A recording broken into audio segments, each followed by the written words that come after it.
Hello friends, ನಮ್ಮ brother ಒಬ್ರು comment ಮಾಡಿದ್ರೆ ಬೇಸಿಕ್ಸ್ ಟ್ಯಾಂಕ್ ಮೇಲೆ E20 ಅಂತ ಎದಕ್ಕೆ ಬರ್ತೈತಿ, ಇದ್ರ ಬಗ್ಗೆ ನಿಮ್ಗೆ ಗೊತ್ತಿದ್ರೆ ಸ್ವಲ್ಪ ತಿಳಿಸಿ ಅಂತ ಹೇಳಿದ್ರೆ ಸೊ ತಿಳ್ಕೊಂಡು ಬರ್ರಿ.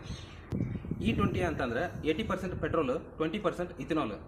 ಈಗೀಗ E20 ಪೆಟ್ರೋಲ್ ಎದಕ್ಕೆ ಬಂತಪ್ಪ ಅಂತಂದ್ರೆ ಜಾಸ್ತಿ ವಾಯುಮಾಲಿನ್ಯ ಆಗೋದನ್ನು ನೋಡಿಕೊಂಡು ಸರ್ಕಾರ E20 ಅನ್ನೋ ಪೆಟ್ರೋಲ್ನ ಜಾರಿ ಮಾಡ್ಯಾರ. E20 ಪೆಟ್ರೋಲ್ ಬಳಸೋದ್ರಿಂದ ನಮಗೆ ಮತ್ತು ದೇಶಕ್ಕೆ ಲಾಭ ಐತಿ. ಹೆಂಗಪ್ಪ ಅಂತಂದ್ರೆ ಇಥನಾಲ್ ಇದು ಈಕೋ ಫ್ರೆಂಡ್ಲಿ ಆಗೈತಿ ಮತ್ತು ಇದು ಪೆಟ್ರೋಲ್ಗಿಂತ ಕಡಿಮೆ ಕಾರ್ಬನ್ ಮೊನಾಕ್ಸೈಡ್, CO ಮತ್ತು ಹೈಡ್ರೋಜನನ್ನು ಕಡಿಮೆ ಬಿಡ್ತೈತಿ ಮತ್ತು ಹವಾಮಾನ ಬದಲಾವಣೆ ತಡೆಯಲು ಸಹಕಾರಿಯಾಗೈತಿ. ಇನ್ನು ಪೆಟ್ರೋಲ್ ಕಡಿಮೆ ಖರ್ಚು ಹೆಂಗಾಗತ್ತಪ್ಪ ಅಂತಂದ್ರೆ ಪೆಟ್ರೋಲ್ ತಯಾರು ಮಾಡೋ ಕಚ್ಚಾ ತೈಲ ನಮ್ಮ ದೇಶದಾಗ ಸಿಗಂಗಿಲ್ಲ.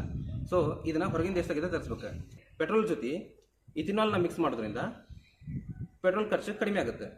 ಇಥನಾಲ್ ಬಳಸೋದ್ರಿಂದ ನಮ್ಮ ದೇಶದ ರೈತರಿಗೂ ಲಾಭ. ಹೆಂಗಪ್ಪ ಅಂತಂದ್ರೆ ನಮ್ಮ ದೇಶದ ರೈತರು ಬೆಳೆದ ಕಬ್ಬು, ಕಬ್ಬಿನ ರಸ, ಜೋಳ, ಕೆಟ್ಟಿರೋ ಕಾಳುಗಳಿಂದ ಇಥನಾಲ್ ರೆಡಿ ಆಗುತ್ತೆ.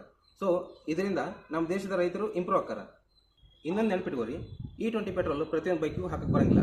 2023 ಮೇಲೆ ಬಂದ BS6 ಬೈಕ್ಗಳಿಗೆ ಮಾತ್ರ ಹಾಕಕ್ಕೆ ಬರ್ತೈತಿ.